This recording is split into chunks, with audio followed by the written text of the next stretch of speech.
So, good morning, mates. Good morning, classmate, ma'am, classmate, sir. I am Miss Isamay C. Carabot, and I am the third reporter of Group 6. So, my topic is all about Chapter 3, which is the frauds and illegal exactions and transactions. So, dili is ato ni tackle ang mga crimes or mga violations nga ginahimo sa mga public officer and it also outlines the specific offenses related to corruption and abuse of power by public officers. So now let us tackle about the Article 231, which is the frauds against the public treasury and similar offenses.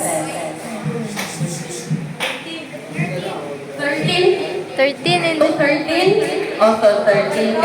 So the penalty of prison correctional in its mid-term period to prison mayor in its minimum period or a fine ranging from 200 to 10,000 pesos or both shall be imposed upon any public officer who, amo na siya ang mga person na maka-violate sa nila mga na article.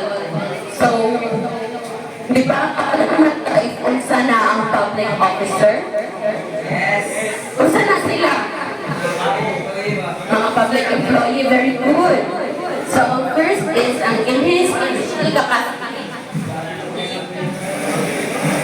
It is official capacity in dealing with any person with regard to furnishing supplies and making contracts or the adjustment or settlement of accounts relating to the public property or funds shall enter into an agreement with any interested party or spectacular or make a speculator or make use of any other scheme to defraud the government. So for example, nag-ana si Mate Gayan is isa siya ka regional director. And then nag-ana siya, nag-request siya sa kwarta para maka-purchase, para procure some computer set which is 200,000 for 20 kabilog na computer sets. Ngayon and then, nag-ato na siya sa supplier, nag-ana siya ma'am, pwede ko procure 20 kabilog na computer sets. However, imbis na 200,000, ang iya ibutang sa resibo, iya ipabutang, ma'am, pwede i-150 na lang na mo. Ay, balik. Baliktad. So, nagana siya nga, ma'am, pwede 200 imo ibutang. Pero, ang kamatuuran is 150 lang ang atong halaga sa itong 20 kapitong computer sets. Nakuha ninyo? Like, gano'n nila ba? Ilopot niya ang para liwaton ang tatong sobra, maliya na. And then, second one is being entrusted with the collection of taxes, licenses, fees, and other imposts shall be guilty of any of the following acts or omission. First one is demanding directly or indirectly the payment of sums different and larger than those authorized by law. So, for example, si Mate Arenoy, teller siya sa kanang dinakuan na isang mga PSA. Kailangan na ang bayad sa request sa PSA. Ha? 150. So 150 na yun. Ano namin, kinahanglan nila yung mag-request para sa documents ng kanang para sa iya niya sa school. Sa school. Nagana siya dito. Nagato siya dito sa office. Nagana siya nagana si Mikro ng ma'am, pwede ko may PSA, ma'am. Nagana siya, nagana sa Mid-America, yes, ma'am. Nagana si Metro nga, takila, ma'am. Kaya nagana siya nga, 200, ma'am. Which is wrong. Kahit 150 naman ang fee or ang i-authorize na law na ibayad mo. Kuha ninyo, Liz? Yes. Yes. And then the second one is the failing voluntarily to issue a receipt or as provided by law for a sum of money collected by him officially. So, connect na po na to sa example number 1. So, dili, kanang mapil niya kay tungkol kay maanabi si may karin ito na hindi siya mag-issue sa receipt kay hindi na siya kailangan. Kay 200 kaya ikapangayo or nag-issue lang siya sa temporary receipt lang, which is wrong. Mabayolin na yan ang Article 213 sa public employee. And then the next one is collecting or receiving directly or indirectly by way of payment or otherwise things or objects of a nature different from that provided by law. So again, i-connect natin sa example 1 ka example number 2. For example, si May Colanse, and actually dito nga, ako na siya mag-request na po sa PSA. Nagana siya nga, ma'am, pwede mo ba maka-request, ma'am? Pero wala ko po kwarta, wala ko po, wala ko cash karon, ma'am, kay wala ko kwarta. Nagana, si May Karenay nga, ay, sige sir, okay lang sir. Pero nakita ni May Karenay nga, may relo ka siya. May relo siya, nagana si May Karenay nga, ma'am, sir, okay lang kayo na sir, ihatag ka lang ang relo, sir. Relo, imbis nga kwarta, relo ang ipahatag. Ako na siya, wrong na siya. Because ang need sa government is through cash. Payment sa government.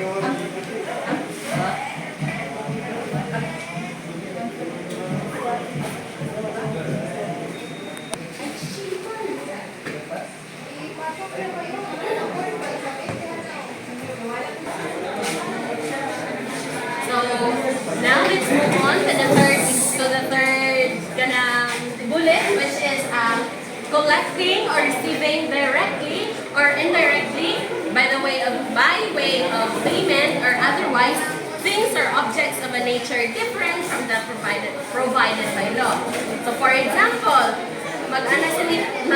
mag-request dito si Prono dito kay May Taninoy na ma-request siya, and then nagana si May Trono nga, wala mo po kwarta, wala mo po kwarta, ma'am. Kaya nagana si May Tarenay nga, okay lang na, kanang imo na lang nga relo, na. Pero, bawal na siya kayo kay, ang ginadawat lang sa government, ang i-provide lang sa law is ang money lang god, cash lang god ang pwede gamiton. Are there any questions? None. And now, let's proceed sa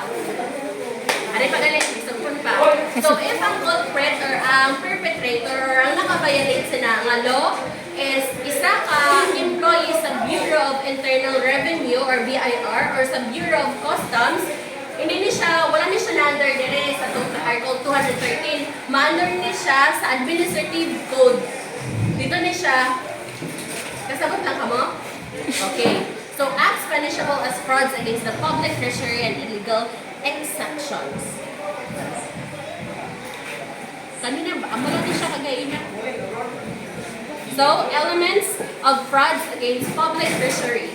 First is, the offender that the offender be a public officer. So, when we say public officer, amo na siya kang mga tao nga trabaho sa government. So, the second one is that he should have taken advantage of his office, that is, he intervened in the transaction of his official capacity. So, iya ginamit ang iya mga authority, ang iya power to hinder something. to stop something nga dapat wala na sa iyang jurisdiction, but he is or she is a public officer is kanang gitry niya to i-stop na siya nga transaction. The next one is that he entered into an agreement with any interested party or speculator or made use of any other scheme with regard to furnishing supplies, the making of contracts, the adjustment or settlement of accounts related to public property and funds, and then the last one is that the accused had the intent to defraud the government. So may intention good ang isa ka public officer nga ilokohan ang government. And then, the next one is the other frauds. In addition to the penalties prescribed in the provision of Chapter 6, the Title 10, Book 2 of this code. So, kaning mga kaning Chapter 6, Title 10, Book 2 of this code, mao ni siya diri sa 315, 16, 17, 18, diri na ni ang article 315 to 3, diri na sulod ang Chapter 6, Book Title 10, Book 2 of this code. Kani ang Chapter 315 ang mga estafa, 316 ang other forms of swindling, then ang 317 is ang swindling a minor, and then ang 138 kay ang other deceits. So kaning katong akong gi-mention nga mga article, kanini siya ang mga frauds, ang mga pangloloko ang ginahimo sa isa ka private nga individual. So the penalty of the temporary special disqualification ito nga akong history of kay ano nga nito 115 Estafa. unsa nga nito? Estafa. Very good.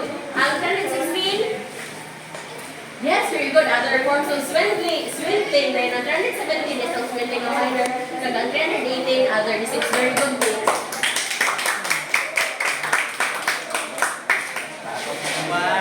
And then ang elements ni is that the offender is a public officer. So again and again, ang offender sa is public officer. And then ang second element is that he takes advantage of his official position. So yeah, ano sa mga sa ni mates? Gamsaran, very good. And then ang third one, that he commits any frauds or deceits enumerated in articles 315 to 318. So I have already said, or I have already told you what are those articles. Are there any questions? No. None. Okay, very good. And then we will tackle about the article 215, which is the prohibited transactions. Very good. So, the penalty of prison correctional in its minimum period or a fine of ranging from 200 to 1,000 pesos or both shall be imposed upon any appointed. So, when we say appointed public officer, kinsa man ni sila? Mga appoint, very good. Like what? Like specific. Yes, mga judge, very good. For during his incumbency shall directly or indirectly become interested in any transaction of exchange or speculation within the territory subject to this jurisdiction.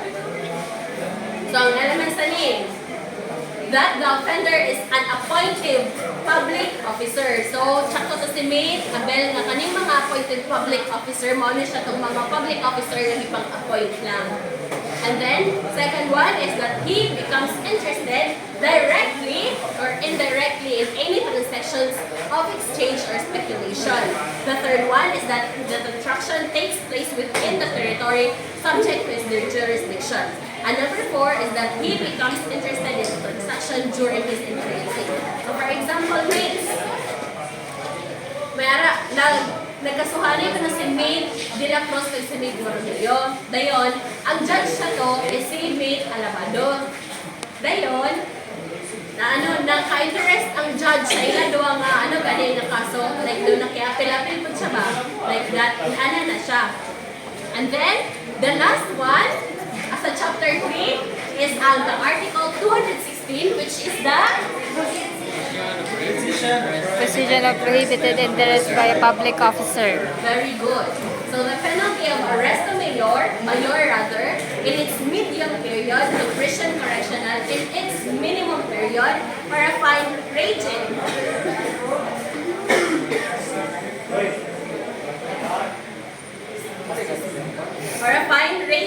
from 200 to 1,000 pesos or both shall be imposed upon public officer who directly or indirectly shall become interested in any contract or business in which it has official duty to intervene. So this provision is applicable to, ko ba sa ma'am? Ma'am?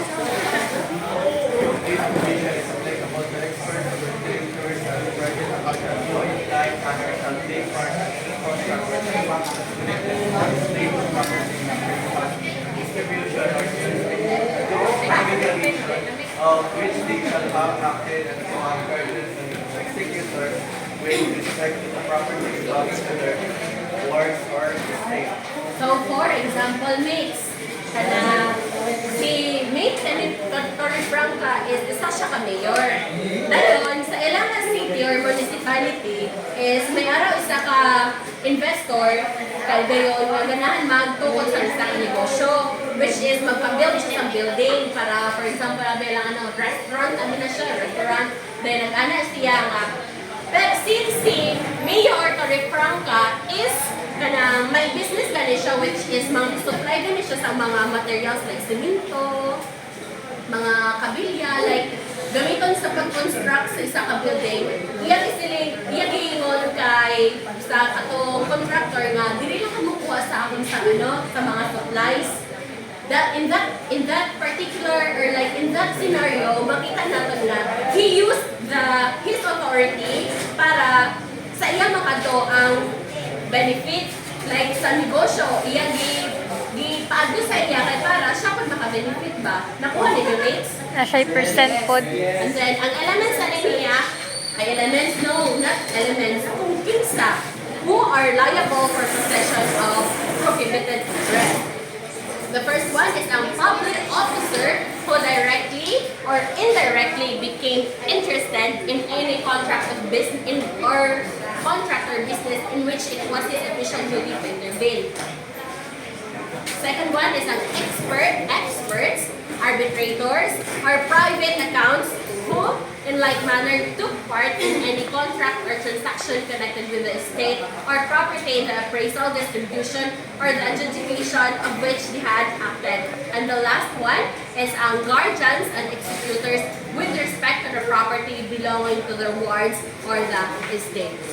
Thank you very much.